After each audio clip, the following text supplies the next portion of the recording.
सभी छात्र छात्राओं को प्यार एवं शुभकामनाएं तथा आगामी परीक्षा के लिए बहुत सारी शुभकामनाएं एक बार फिर से।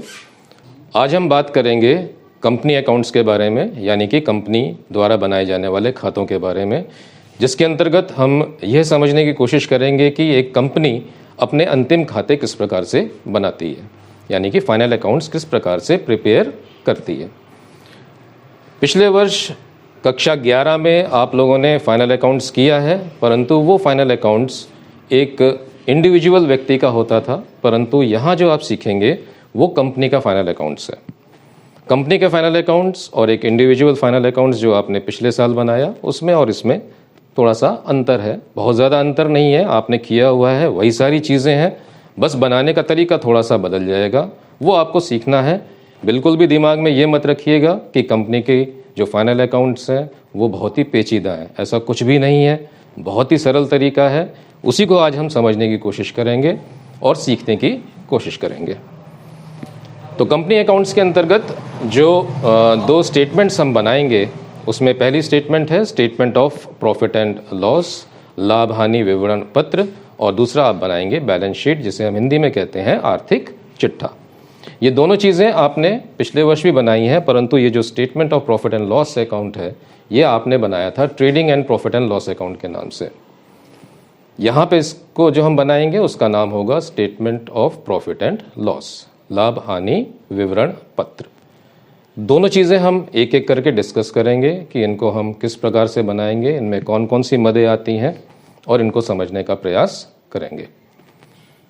तो पहले हम लेते हैं statement of profit and loss, लाभ हानि विवरण पत्र, इसे किस प्रकार से बनाया जाता है। पिछले वर्ष कक्षा 11 में जो आपने बनाया trading and profit loss and loss account, उसका उद्देश्य क्या था? उसका उद्देश्य था सकल लाभ और शुद्ध लाभ ज्ञात करना। यहाँ पर भी statement of and profit and loss account का उद्देश्य है कि कंपनी ने कितना लाभ कमाया अथवा उसे हानि हुई, ये आपको ज्ञात करना है। पिछले वर्ष आप दो भागों में बनाते थे प्रॉफिट एंड लॉस अकाउंट को, एक डेबिट साइड और एक क्रेडिट साइड। डेबिट साइड में आप अपने एक्सपेंसेस डालते थे, क्रेडिट साइड में आप इनकम्स डालते थे। इनकम में से एक्सपेंसेस को माइनस करते थे और आपका प्रॉफिट निकल के आता था। यहाँ पर भी हमें यही करना है, बस थोड़ा सा अंतर ये है कि अब ये अकाउंट ना होकर एक स्टेटमेंट के रूप में आपको बनाना है, यानी कि सारी चीज़ें एक के नीचे एक बारी बारी से आप डालते जाएंगे, एक स्टेटमेंट के रूप में आप इसे तैयार करेंगे। मान लीजिए आप उदाहरण ले लेते हैं कि आप बाज़ार गए मार्केटिंग करने के लिए, आपके पास आपके जेब में 10,000 रुपये हैं, तो आप उसका हिसाब किस प्रकार से रखेंगे घर पे आके? सबसे पहले आप 10,000 रुपये लेंगे कि मेरे पास इतने रुपए थे, उसमें से मैंने 1,000 रुपये के कपड़े खरीदे, 500 रुपये की मिठाई खरीदी। एक एक करके आप 10,000 में से माइनस करते जाएंगे और जो अंत में निकल के आएगा वो होगा आपका बचा हुआ पैसा, या कंपनी के केस में हम कहेंगे लाभ। तो इसमें भी हमें यही करना है, पहले आप रेवेन्यूज़ ले लेंगे, यानी कि आपके आय के जो भी स्रोत हैं उन्हें हम लेके पहले ये निकाल लेंगे कि हमारे पास कितनी आय हुई, और उसमें से हम आप एक्सपेंसेस को एक एक करके श्रेणीबद्ध तरीके से घटाते जाएंगे और अंत में आपका निकल के आएगा कंपनी द्वारा कमाया गया लाभ। तो आइए शुरुआत करते हैं, इस प्रारूप को देखते हैं। जैसा कि आप स्क्रीन पर देख रहे हैं, statement of profit and loss of dash dash dash. Dash dash dash का मतलब ये हुआ कि यहाँ पर आपको कंपनी का नाम डालना है, यानी किस कंपनी का आप statement of profit and loss बना रहे हैं। Statement of profit and loss of dash dash dash, उसके नीचे आप लिखेंगे for the period ending dash dash dash. यहाँ पर डैश में क्या आप डालेंगे? यहाँ पर आप डेट डालेंगे। कौन सी डेट? किस डेट पे आप statement of profit and loss तैयार कर रहे हैं, कौन सा वित्तीय वर्ष का अंत है या कैलेंडर वर्ष का अंत है। सपोज मान लीजिए आप 31 दिसंबर 2019 को बना रहे हैं, तो यहाँ पर हम लिखेंगे फॉर द पीरियड एंडिंग 31 दिसंबर 2019। अब एक बार हम प्रारूप देख लेते हैं। प्रारूप में पहला कॉलम है आपका पर्टिकुलर्स का, दूसरा कॉलम है नोट नंबर का, तीसरा कॉलम है करंट ईयर की मदें, इसमें आप डालेंगे, और चौथे कॉलम में आप डालेंगे पिछले वर्ष यानी प्रीवियस ईयर्स की मदद। जो प्रीवियस ईयर की मदें वाला कॉलम है आपका, आपके 12th क्लास के तलपट में जब आप प्रश्न करेंगे तो प्रीवियस ईयर की केवल एक मद आपको मिलेगी, वो होगा पिछले साल का लाभ हानि खाता, यानी पिछले साल कंपनी ने कितना प्रॉफिट कमाया था, उसे आपको इस थर्ड कॉलम में, लास्ट वाले कॉलम में डालना होगा। कब डालना होगा ये मैं आपको बताऊंगा जब हम आगे पूरा अकाउंट करेंगे। पहला कॉलम पर्टिकुलर्स का, यहाँ पर आपको डालनी होंगी सारी मदें। नोट नंबर का अर्थ ये हुआ कि आप जो भी कैलकुलेशन करेंगे, प्लस करना है या माइनस करना है। एक उदाहरण ले लीजिए, मान लीजिए सेल्स है, सेल्स के साथ में आपके तलपट में सेल्स रिटर्न भी दिया हुआ है, विक्रय वापसी जिसे कहते हैं हम। तो सेल्स में से सेल्स रिटर्न माइनस होता है, ये आपको मालूम है। तो विक्रय में से विक्रय वापसी जो आप माइनस करेंगे, उसके लिए आप अलग से एक वर्किंग नोट बनाएंगे और उस वर्किंग नोट में आप घटाने और जोड़ने का कार्य करेंगे। और जिस नंबर पे वो वर्किंग नोट होगा, संबंधित मद के आगे वो नंबर यहाँ पे डाला जाएगा। मान लीजिए सेल्स आपने कैलकुलेट किया, तो सेल्स के आगे यहाँ पे लिखेंगे नंबर 1 और आपके वर्किंग नोट में भी आपका नंबर होगा नंबर 1। कहने का तात्पर्य ये है कि statement of profit and loss में आप घटाने जोड़ने का कार्य, किसी भी कैलकुलेशन का कार्य नहीं करेंगे, यहाँ पर सीधा सीधा एक रकम डालेंगे। तो आइए शुरुआत करते हैं, देखते हैं इसमें कौन कौन सी मदें आती हैं। नंबर 1, सबसे पहले आप जो डालेंगे वो डालेंगे रेवेन्यू फ्रॉम ऑपरेशंस, जिसे हम कहते हैं सेल्स, यानी कि विक्रय। विक्रय क्या होता है आपको सबको मालूम है। पहले हम ट्रेडिंग अकाउंट के क्रेडिट पक्ष में उसे डालते थे, ये हमारा रेवेन्यू है, हमारे आय का स्रोत है, तो आप इसे यहाँ पे डालेंगे। सबसे पहले जो हमारे आय के स्रोत हैं उन्हें आपको डालना है। तो पहला आय का स्रोत है हमारा विक्रय, यानी कि सेल्स, परंतु उसका नाम आप क्या लिखेंगे, revenue from operations. Current year वाले कॉलम में उसे आप डालेंगे।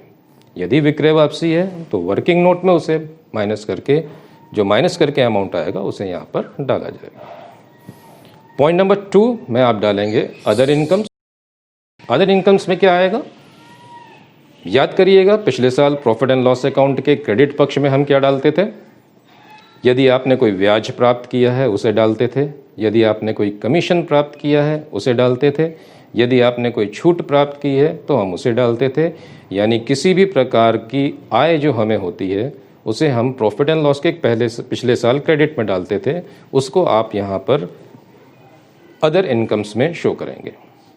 तो विक्रय आपका एक आय का स्रोत हो गया, और अदर इनकम्स जिसके अंदर ब्याज प्राप्त किया, कमीशन प्राप्त किया, छूट प्राप्त किया इत्यादि, ये आपके आय के और स्रोत हो गए। तो विक्रय और अदर इनकम्स दोनों मिला के टोटल कर लेंगे तो आपका तीसरा पॉइंट आ जाएगा टोटल रेवेन्यू, यानी 1 + 2 आपका हो गया टोटल रेवेन्यू, यानी आपने कितना आय के स्रोत से प्राप्त किया, ये आपका आय का स्रोत हो गया। अब इसके आगे आपके जो भी एक्सपेंसेस होंगे, जो भी व्यय होंगे, वो इसमें से हम माइनस करेंगे लाभ प्राप्त करने के लिए। तो जो आपकी अगली हेडिंग होगी, हेडिंग नंबर 4, वो होगी आपकी एक्सपेंसेस की। एक्सपेंसेस के अंतर्गत जो सबसे पहले आप डालेंगे वो होगा cost of material consumed. Cost of material consumed, इसको आपको कैलकुलेट करके निकालना पड़ेगा। इसकी कैलकुलेशन कैसे होगी, ब्रैकेट में देखिए मैंने लिखा हुआ है opening stock plus purchases minus closing stock. Opening stock का मतलब प्रारंभिक रहतिया, इसमें आप जोड़ देंगे क्रय। यदि क्रय वापसी है तो क्रय वापसी करके आप क्रय को यहाँ पे जोड़ेंगे, और इसमें से आप माइनस कर देंगे क्लोजिंग स्टॉक, यानी कि अंतिम रहतिया। सिंपल सा है, opening stock plus purchases minus closing stock, ये आपका निकल के आ जाएगा कॉस्ट ऑफ मटेरियल कंज्यूम्ड, जिसे आप डालेंगे करंट ईयर वाले कॉलम में। और वर्किंग नोट में जो नंबर आप वर्किंग नोट में देंगे वो यहाँ पे देंगे आप नोट नंबर में। यहाँ पर आप वर्किंग नोट जो बनाएंगे उसको हम कहते हैं नोट्स टू अकाउंट्स, इसे ध्यान रखिएगा। बार बार बता रहा हूँ मैं आपको कि कोई भी कैलकुलेशन हम statement of profit and loss में नहीं करेंगे, सारी कैलकुलेशंस आपको वर्किंग नोट में करनी है, यानी कि नोट ऑफ अकाउंट्स में करनी है। और यहाँ पर आपको केवल एक मद, एक धनराशि जो निकल के आएगी उसे आपको यहाँ पर डालना है। कॉस्ट ऑफ मटेरियल कंज्यूम्ड डालने के बाद आपके जितने भी व्यय हैं, जितने भी प्रत्यक्ष व्यय हों अथवा अप्रत्यक्ष व्यय हों, वो सारे व्यय आपको यहाँ पर डालने हैं। उदाहरण के लिए मैंने कुछ व्यय इसमें मेंशन किए हुए हैं, जैसे वेजेस हो गया, सैलरी हो गई। इस तरह के जो व्यय हैं जो आप ट्रेडिंग अकाउंट में डेबिट में डालते थे और प्रॉफिट एंड लॉस अकाउंट के डेबिट में डालते थे, वो सारे व्यय आप यहाँ पर डालेंगे। डेप्रिसिएशन हो गया, बैड डेट्स हो गए, इंश्योरेंस हो गया, इस तरीके के जितने भी आपके डायरेक्ट इनडायरेक्ट एक्सपेंसेस हैं उन सबको आप यहाँ पे डाल देंगे। मजदूरी कारखाने से संबंधित व्यय है, पहले आप उसे ट्रेडिंग अकाउंट में डालते थे। वेतन कार्यालय से संबंधित है, विक्रय से संबंधित है, उसे आप P&L में अलग डालते थे। यहाँ पर आपको सारे व्यय एक साथ डालने हैं। तो मेरे ख्याल से ये पिछले साल की अपेक्षा ये statement of profit and loss ज़्यादा सरल है। आगे और समझिए, ये सारे एक्सपेंसेस डालने के बाद आप जो टोटल रेवेन्यू निकल के आई है उसमें से आप अपने खर्चों को, अपने एक्सपेंसेस को माइनस कर देंगे, तो आपका पॉइंट नंबर 5 निकल के आएगा, यानी कि कंपनी का लाभ निकल के आएगा, जिसे आप लिखेंगे profit before exceptional and extraordinary items and taxes. इसका अर्थ क्या हुआ? इसका अर्थ ये हुआ एक्सेप्शनल आइटम्स, एक्स्ट्राऑर्डिनरी आइटम्स और टैक्सेस, इनको घटाने से पहले का लाभ है। ये इनको घटाने से पहले का लाभ है, यानी अभी तक जो आपने घटाया रेवेन्यू में से वो आप पिछले साल भी घटाते आए हैं। यहाँ पर अब कुछ नई चीज़ें हैं जो आपको और अभी घटानी है, तब निकल के आएगा आपका लाभ, जिसे आप आर्थिक चिट्ठे में हस्तांतरित करेंगे। तो अब हमें क्या करना है? अगला स्टेप पॉइंट नंबर 6 में आपकी 3 चीज़ें बच गई हैं, एक्सेप्शनल आइटम्स, एक्स्ट्राऑर्डिनरी आइटम्स और टैक्स, जिन्हें आपको और घटाना है। तो पहले आप पॉइंट नंबर 6 में यहाँ पर घटाएंगे एक्सेप्शनल आइटम्स। एक्सेप्शनल आइटम्स क्या होते हैं? इसके अंदर मुख्यतः आप 2 चीज़ें ध्यान रखिएगा, एक तो डिविडेंड और दूसरा कोई भी पैसा जो हम रिजर्व या फंड में ट्रांसफ़र करते हैं। ये 2 मदे ध्यान रखिएगा जिन्हें आप डालेंगे एक्सेप्शनल आइटम्स के रूप में। अब हम दोनों की बात करते हैं बारी बारी से। पहले हम बात करते हैं डिविडेंड के बारे में। डिविडेंड आपको आपके प्रश्न में जो मिलेंगे, एक तो डिविडेंड मिलेगा। डिविडेंड क्या होता है? वैसे डिविडेंड का अर्थ होता है लाभांश, यानी कि अंशधारियों को कंपनी के द्वारा दिया गया लाभ में हिस्सा, जो कंपनी अंशधारियों को हर साल पे करती है। इसे आपको एक्सेप्शनल आइटम में डालना होगा। तो इसमें आपको जो डिविडेंड्स यानी डिविडेंड यानी कि लाभांश जो मिलेंगे, वो 3 प्रकार के लाभांश है जो यहाँ पे डाले जाएंगे। पहला डिविडेंड, दूसरा प्रपोज डिविडेंड और तीसरा इंटरिम डिविडेंड। डिविडेंड का अर्थ क्या हुआ? लाभांश जो कंपनी ने इस वर्ष अपने अंशधारियों को दिया। प्रपोज डिविडेंड का अर्थ क्या हुआ? वो लाभांश जो कंपनी ने प्रस्तावित है, कंपनी के द्वारा प्रस्तावित है, परंतु अभी उसका भुगतान नहीं किया गया है, परंतु वो लाभांश इस वर्ष से ही संबंधित है। क्योंकि इस वर्ष से संबंधित है तो उसको भी आप यहाँ पर शामिल करेंगे। इसके अलावा तीसरा होता है आपका इंटरिम डिविडेंड, जिसको हम हिंदी में कहते हैं अंतरिम लाभांश। ये वो लाभांश होता है जो वर्ष के मध्य में कभी भी कंपनी के द्वारा अपने अंशधारियों को दिया जाता है। तो ये 3 तरीके के लाभांश हैं, डिविडेंड, प्रपोज डिविडेंड और इंटरिम डिविडेंड। ये तीनों आप यहाँ पर हेडिंग एक्सेप्शनल आइटम्स के अंतर्गत डालेंगे। एक और डिविडेंड होता है जिसे हम कहते हैं अनक्लेम्ड डिविडेंड, यानी कि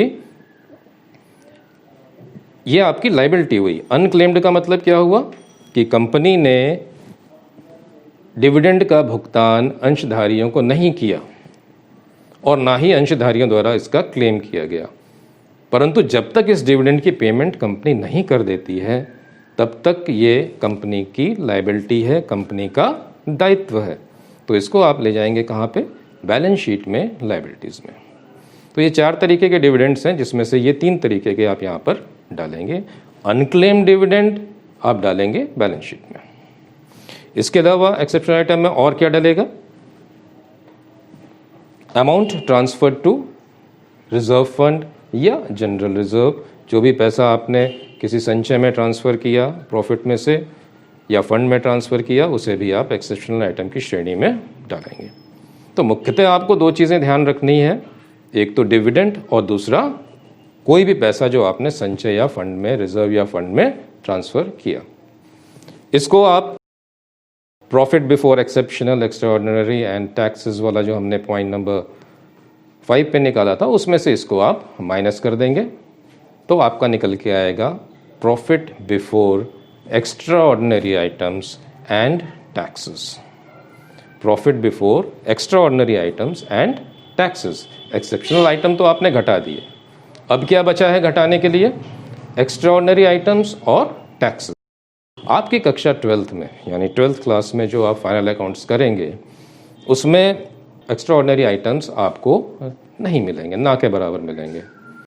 परंतु फिर भी इसके बारे में आपको बता देता हूँ। एक्स्ट्राऑर्डिनरी आइटम्स का मतलब होता है वो मद यहाँ पर आती हैं, यानी कि वो एक्सपेंसेस या वो हानि जो अचानक हो जाती हैं, जिनका आप कंपनी को अंदाज़ा नहीं होता। उदाहरण के लिए मान लीजिए भूकंप आ गया, भूकंप से हानि हो गई, या शॉर्ट सर्किट हो गया, गोदाम में आग लग गई, हानि हो गई। इस तरह की जो आकस्मिक हानियाँ होती हैं, जिनका अंदाज़ा नहीं होता है पहले से, अचानक हो जाती हैं, वो कहलाती हैं आपके एक्स्ट्राऑर्डिनरी आइटम्स। उनको आप इस हेडिंग के अंदर डालेंगे एक्स्ट्राऑर्डिनरी आइटम्स में और माइनस करेंगे तो आपका निकल के आएगा प्रॉफिट बिफोर टैक्सेस। यानी कि अब केवल एक चीज़ बची है घटाने के लिए, वो है आपकी टैक्स। ये सारी मदें जो हम डाल रहे हैं, ये सब आपको करंट ईयर वाले कॉलम में डालनी है। मैंने आपको बताया ना, दो कॉलम है, एक करंट ईयर का कॉलम है और एक प्रीवियस ईयर का। जो प्रीवियस ईयर वाला है वो मैं आपको अभी बताऊंगा, एक ही मद है, वो कहाँ आएगी वो मैं आपको अभी बताऊंगा। अभी हम केवल आप कंसंट्रेट करेंगे करंट ईयर वाली मदों पे। सारी चीज़ें हम करंट ईयर में डाल रहे हैं। तो नेक्स्ट चीज़ आ गई आपकी टैक्स। टैक्स का अर्थ ये हुआ कर, यानी कि जो भी कर का भुगतान कंपनी ने किया उसे आप यहाँ डालेंगे टैक्स एक्सपेंसेस के अंतर्गत। और एक और टैक्स होता है जिसे हम कहते हैं डेफर्ड टैक्स। डेफर्ड टैक्स का अर्थ ये हुआ कि कंपनी हर साल अनुमान लगाती है कि मेरा टैक्स इतना बनेगा, और वास्तव में टैक्स जो आया वो अलग हो गया। इन दोनों का जो अंतर होता है, यानी कंपनी ने जो अंदाज़ा लगाया अपने टैक्स का और वास्तविकता में जो टैक्स आया, इन दोनों का जो अंतर होता है उसे हम कहते हैं डेफर्ड टैक्स, हिंदी में स्थगित कर। उसे आप यहाँ दिखाएंगे और माइनस करेंगे। प्रॉफिट बिफोर टैक्सेस में से आप माइनस करेंगे तो निकल के आ जाएगा आपका प्रॉफिट फॉर द पीरियड। ये आपका प्रॉफिट निकल के आया है जिसे आपको बैलेंस शीट में ट्रांसफ़र करना है। अब बात आती है प्रीवियस ईयर वाले कॉलम की। इसमें आपको केवल एक मद डालनी है। तलपट में आपके क्रेडिट पक्ष में प्रॉफिट एंड लॉस अकाउंट, लाभ हानि खाता के नाम से एक मद दी होगी। वो उसका अर्थ यह हुआ कि वो पिछले वर्ष का लाभ है, उसको आप प्रीवियस ईयर वाले कॉलम में हेडिंग नंबर 5 में डालेंगे और उसको आप कैरी डाउन करते आएंगे अंत तक। और जो आपका करंट ईयर का प्रॉफिट निकला और जो प्रीवियस ईयर का प्रॉफिट निकला, दोनों को ऐड करके, दोनों को जोड़ के आप ट्रांसफ़र करेंगे बैलेंस शीट में। तो ये निकल के आया आपका लाभ। मेरे ख्याल से बहुत ही सरल तरीका है। अपने रेवेन्यूज़ ले लीजिए, सारे रेवेन्यूज़ जहाँ से भी आई है उनको ले लीजिए आप पहले, और उसमें से आप अपने एक्सपेंसेस को हेडिंग वाइज माइनस करते जाइए। आपको ध्यान क्या रखना है कि किस हेडिंग में कौन सी चीज़ डालनी है, इतना ध्यान रखना है। और जैसे आप घर में खर्चे अपने निकालते हो कि आय हमारी 10,000 की, इसमें से हमने 1,000 का कपड़ा खरीदा, 1,000 का दूध आया, माइनस करते जाते हैं। सिंपल तरीके से आपको statement of profit and loss बनाना है और अपना लाभ निकालना है। लाभ को हम ट्रांसफ़र कर देंगे बैलेंस शीट में। तो चलिए आगे बढ़ते हैं। जो दूसरा स्टेटमेंट आपको बनाना है वो है कंपनी की बैलेंस शीट। बैलेंस शीट यानी कि आर्थिक चिट्ठा। आर्थिक चिट्ठा बनाने का उद्देश्य क्या होता है? इसका उद्देश्य होता है कंपनी की आर्थिक स्थिति ज्ञात करना कि आज की डेट में कंपनी की फाइनेंशियल पोजीशन कैसी है मार्केट में। बनाने का तरीका देखिए। पिछले साल जो हम बैलेंस शीट बनाई थी आपने फर्स्ट ईयर में, दो भागों में बांटकर, एक लायबिलिटी साइड होती थी और एक एसेट साइड होती थी। इसे हम कहते थे हॉरिजॉन्टल स्टाइल की बैलेंस शीट। ये हॉरिजॉन्टल है, लेटी हुई बैलेंस शीट है। एक तरफ लायबिलिटीज और एक तरफ एसेट्स। परंतु कंपनी अधिनियम 2013 में कुछ परिवर्तन किए गए और उसके बाद से कंपनी की बैलेंस शीट में बहुत थोड़ा सा बदलाव किया गया है। कोई खास बदलाव नहीं है, केवल ये जो एसेट्स आपके दाएं हाथ पे आप देख रहे हैं, इनको उठाकर आप ले आएंगे लायबिलिटीज़ के नीचे, यानी ऊपर लायबिलिटीज़ और उसके नीचे एसेट्स। अगल बगल बनाने की बजाय लायबिलिटीज़ वहीं की वहीं है, बल्कि आपका एसेट्स उठ के लायबिलिटीज़ के नीचे आ गया। लायबिलिटीज़ का टोटल करेंगे, यहाँ पे एसेट्स का टोटल करेंगे। ये आप सब जानते हैं कि लायबिलिटीज़ का टोटल और एसेट्स का टोटल बराबर होना चाहिए। तो आइए डिस्कस करते हैं इसके बारे में कि इसे कैसे बनाया जाता है। तो चलिए अब देखते हैं हम कि कंपनी की बैलेंस शीट किस प्रकार से बनाई जाती है। हेडिंग आप डालेंगे बैलेंस शीट ऑफ, यानी कि किस कंपनी की बैलेंस शीट है उसका नाम डालेंगे। XYZ company limited, ABC company limited, जो भी नाम है उसे डालेंगे। उसके नीचे आप लिखेंगे फॉर द ईयर एंडिंग, साल का एंड में कौन सी डेट में बना रहे हैं उसे डालेंगे। मान लीजिए 31 दिसंबर 2019 को हम बना रहे हैं, तो फॉर द ईयर एंडिंग 31 दिसंबर 2019। उसके बाद आप प्रारूप देख लीजिए। पहला कॉलम बनेगा पर्टिकुलर्स का, उसके बाद नोट नंबर और उसके बाद अमाउंट। नोट नंबर का कॉलम में क्या होता है ये आपको मालूम है। जो भी वर्किंग नोट में आप करेंगे वो नंबर वहाँ डालेंगे, उस नंबर को आप यहाँ पर भी नोट नंबर में डालेंगे। तो बैलेंस शीट में सबसे पहले आप ले लीजिए नंबर 1 हेडिंग जो हम डालेंगे वो होगी आपकी equity and liabilities. Equity and liabilities का अर्थ क्या हुआ? इक्विटी का मतलब ये होता है कि कंपनी की स्वयं की कितनी पूंजी लगी हुई है, उसके द्वारा कितना पैसा है, उसका अपना पैसा कंपनी में कितना लगा हुआ है, उसके अंशधारियों का कुल पैसा कितना लगा हुआ है। और लायबिलिटीज़ का मतलब क्या होता है कि वो पैसा जो कंपनी ने अन्य व्यक्तियों से लिया है, बाहरी स्रोतों से लिया है, जो कंपनी को वापस करना है। तो ये दो भाग हैं, दो भागों में हम इसको नीचे बांटेंगे, इक्विटीज़ और लायबिलिटीज़ में। इक्विटी एंड लायबिलिटीज़ हेडिंग के अंतर्गत सबसे पहले आप डालेंगे number 1 share holders fund. Share holders fund इसको हमने नाम इसलिए दिया है क्योंकि कंपनी की जो पूंजी होती है वो किसकी होती है? अंशधारियों की होती है। बहुत से अंशधारी होते हैं जो पैसा लगाते हैं, इसलिए हमने इसको नाम दिया है शेयर होल्डर्स फंड। और इसके अंतर्गत आप इसको दो भागों में बांटेंगे। ए पे आप डालेंगे शेयर कैपिटल। शेयर कैपिटल यानी कि कंपनी की पूंजी जो अंशों के निर्गमन से प्राप्त हुई है। यदि कॉल्सिनैरियर है, अवशिष्ट याचनाएं हैं। कॉल्सिनैरियर क्या होता है? यदि कुछ अंशधारियों ने पैसा का भुगतान मांगा गया उनसे, परंतु उन्होंने पैसे का भुगतान नहीं किया है, उसे हम कहते हैं कॉल्सिनैरियस। कैपिटल में से आप कॉल्सिनैरियस जो माइनस करेंगे उसे कहाँ करेंगे? अगेन नोट टू अकाउंट्स में आप उसको कैलकुलेशन करेंगे और वहाँ जो नंबर देंगे वो नंबर यहाँ नोट नंबर 1 में डालेंगे और यहाँ पर आप केवल एक ही रकम डालेंगे कॉल्सिनैरियर घटाने के बाद, जिस तरीके से आपने statement of profit and loss में किया था। शेयर कैपिटल के बाद अगली हेडिंग यानी जो डालेंगे आप बी के नाम से, वो होगी आपकी reserve and surplus. Reserve and surplus भी नाम से पता लग रहा है, इसको भी हम दो भागों में बांट लेते हैं, रिजर्व्स और सरप्लस। रिजर्व का मतलब क्या होता है? किसी भी प्रकार का कोई भी संचय यदि कंपनी ने किया है तो इस हेडिंग में आएगा। और सरप्लस का मतलब होता है आधिक्य, यानी कोई भी आधिक्य यानी जो भी आय कहीं से हुई है कंपनी को, वो आप यहाँ पर डालेंगे। उदाहरण देख लीजिए जो हमने डाले हैं इसमें। रिजर्व एंड सरप्लस हेडिंग के अंतर्गत आपके आ जाएंगे रिजर्व के रूप में जनरल रिजर्व होता है, रिजर्व फंड होता है, ये डालेंगे। और आधिक्य आपके जो होते हैं वो होते हैं आपके statement of profit and loss. जो अभी आपने प्रॉफिट निकाला, statement of profit and loss बना के उसे यहाँ डालेंगे। और शेयर प्रीमियम। शेयर प्रीमियम क्या होता है? कंपनी यदि अपने शेयर को, मान लीजिए 10 रुपये का शेयर है और कंपनी ने उसको 12 रुपये में इशू किया, यानी 2 रुपये ज़्यादा में, वो 2 रुपये क्या कहलाएंगे? वो कहलाएंगे शेयर प्रीमियम। तो जो 12 रुपये का शेयर, जो 12 रुपये कंपनी के पास आए, उसमें से 10 रुपये तो चले जाएंगे शेयर कैपिटल में और 2 रुपये आपके कहाँ जाएंगे? शेयर प्रीमियम में।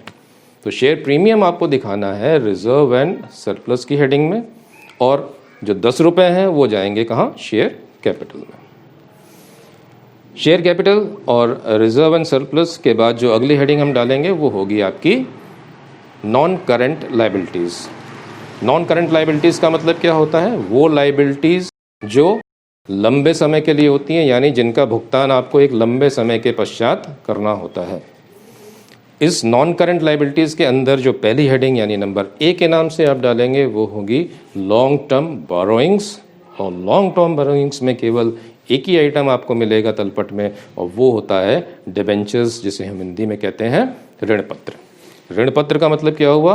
कंपनी के द्वारा जनता से ली गई वो राशि जिसे कंपनी एक लंबे समय के बाद, अमूमन 5 साल 7 साल के बाद जनता को वापस करती है। तो डिबेंचर्स एक प्रकार का ऋण होता है जो कंपनी जनता से लेती है, इसलिए आप इसको शो करेंगे लॉन्ग टर्म्स बोरोइंग्स में। इसके अलावा बी हेडिंग में आप डालेंगे long term, other long term liabilities में आपके आ जाएंगे बैंक लोन। यदि आपने बैंक से कोई लोन लिया है तो उसे यहाँ डाला जाएगा, या किसी संस्था से लोन लिया है जो 1 साल के बाद आपको लौटाना है, लॉन्ग टर्म है, उसे आप यहाँ पर डालेंगे। अगली हेडिंग जो होगी आपकी वो होगी आपकी करंट लाइबिलिटीज़। करंट लाइबिलिटीज़ का अर्थ क्या हुआ? वो लाइबिलिटीज़ जो छोटे समय के लिए होती हैं, आपको साल भर के अंदर उनको लौटाना होता है, वो करंट लाइबिलिटीज़ के अंतर्गत आते हैं। इसके अंदर जो आप पहली हेडिंग लेंगे वो लेंगे ट्रेड पेएबल्स।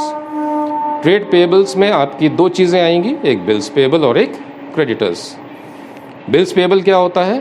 ये एक विनिमय विपत्र होता है, ये आपको मालूम है, आपने कक्षा 11 में पढ़ा है, जिसका भुगतान कंपनी को करना होता है, जिससे कंपनी स्वीकार करती है और एक निश्चित समय के बाद इसका भुगतान उसे करना होता है विनिमय विपत्र धारक को।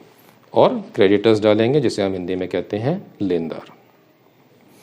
अदर करंट लाइबिलिटीज़ में आप डालेंगे जो अगली हेडिंग है, उसके अंदर बाकी जो भी आपकी लाइबिलिटीज़ बची हैं वो सारी लाइबिलिटीज़ आप यहाँ पर डाल देंगे। उदाहरण के लिए आउटस्टैंडिंग एक्सपेंसेस हो, यानी जिसे हम कहते हैं अदत्त व्यय, अनअक्रूड इनकम जिसे हम कहते हैं अनुपार्जित आय, अनक्लेम्ड डिविडेंड जिसके बारे में मैंने आपको बताया था जब हम statement of profit and loss बना रहे थे। ये अनक्लेम्ड डिविडेंड भी आप अदर करंट लाइबिलिटीज़ की हेडिंग में डालेंगे। तो ये आपकी लाइबिलिटी पक्ष हो गया। केवल आपके 3 पॉइंट्स में आपकी लाइबिलिटी साइड खत्म हो गई। इसके बाद जो सेकंड हेडिंग आएगी आपकी वो होगी आपकी एसेट्स, जो पिछले साल आप बनाते थे बैलेंस शीट के दाएं हाथ पे। यहाँ पर आप बनाएंगे लाइबिलिटीज़ के नीचे। एसेट्स के अंतर्गत आप सबसे पहले लेंगे फिक्स्ड एसेट्स। फिक्स्ड एसेट्स क्या होते हैं? वो एसेट्स जो लंबे समय के लिए होते हैं। इनके अंतर्गत इन फिक्स्ड एसेट्स को हम 2 भागों में बांट लेते हैं। पहला टेंजिबल एसेट्स और इनटेंजिबल एसेट्स। टेंजिबल एसेट्स कौन से होते हैं? टेंजिबल एसेट्स वो होते हैं जिन्हें आप टच कर सकते हैं, छू सकते हैं, जैसे बिल्डिंग, फर्नीचर वगैरह, मशीनरी, ये सब उदाहरण हैं टेंजिबल एसेट्स के। और इनटेंजिबल एसेट्स कौन से होते हैं? जिन्हें आप छू नहीं सकते परंतु वो कंपनी की संपत्ति हैं। उदाहरण के लिए गुडविल, यानी कंपनी की जो ख्याति होती है वो भी कंपनी की संपत्ति होती है और स्थायी संपत्ति होती है, उसे आप डालेंगे इंटेंजिबल एसेट्स में। अगली हेडिंग आप ले लेंगे इन्वेस्टमेंट्स की। इन्वेस्टमेंट आपको मालूम है क्या होता है? इन्वेस्टमेंट हिंदी में हम कहते हैं विनियोग, यानी कि वो धनराशि जो कंपनी ने कहीं इस उद्देश्य से लगाई है कि उसे ब्याज की प्राप्ति होती रहे, उसे हम कहते हैं विनियोग। फिक्स एसेट्स में आप अगली हेडिंग जो डालेंगे वो डाल सकते हैं आप long term loans and advances, यानी कि ये वो लोन नहीं है जो कंपनी ने लिया है, बल्कि ये वो लोन है जो कंपनी ने किसी और को दिया है। ये हो गए आपके फिक्स्ड एसेट्स। इसके बाद हम जो अगली हेडिंग डालेंगे वो डालेंगे आपके करंट एसेट्स की। करंट एसेट्स के अंतर्गत आप सबसे पहले डालेंगे इन्वेंट्रीज, जिसे हम कहते हैं क्लोजिंग स्टॉक, यानी कि अंतिम रहतिया। ट्रेड रिसीवेबल्स, जैसे हमने लाइबिलिटीज में ट्रेड पेबल्स डाला था जिसमें बिल्स पेबल और क्रेडिटर्स डाले थे, यहाँ पर आप डालेंगे ट्रेड रिसीवेबल्स। इनके अंतर्गत आ जाएंगे आपके बिल्स रिसीवेबल और डेटर्स, यानी कि जिनसे आपको पैसा लेना। तो करंट एसेट्स में जो तीसरी हेडिंग आप डालेंगे वो डालेंगे कैश एंड कैश इक्विवेलेंट्स। इसके अंतर्गत आ जाएंगे आपके कैश इन हैंड और कैश एट बैंक, हाथ में रोकड़ और बैंक में रोकड़। और इसके बाद आपके आ जाएंगे other current assets. Other current assets के अंतर्गत आपके जो भी बचे हुए करंट एसेट्स हैं उन्हें आप डाल देंगे लायबिलिटी का टोटल, एसेट का टोटल दोनों बराबर आने चाहिए, ये आपको मालूम है। तो ये है आपकी कंपनी की बैलेंस शीट। आशा है आपके समझ में आ गई होगी और मेरे ख्याल से काफ़ी सरल भी है। अगले वीडियो में हम कोशिश करेंगे कि एक उदाहरण लें, एक न्यूमेरिकल लें और इसको और अच्छे तरीके से और क्लियर करने की कोशिश करेंगे। तब तक के लिए धन्यवाद और सबको ऑल द बेस्ट।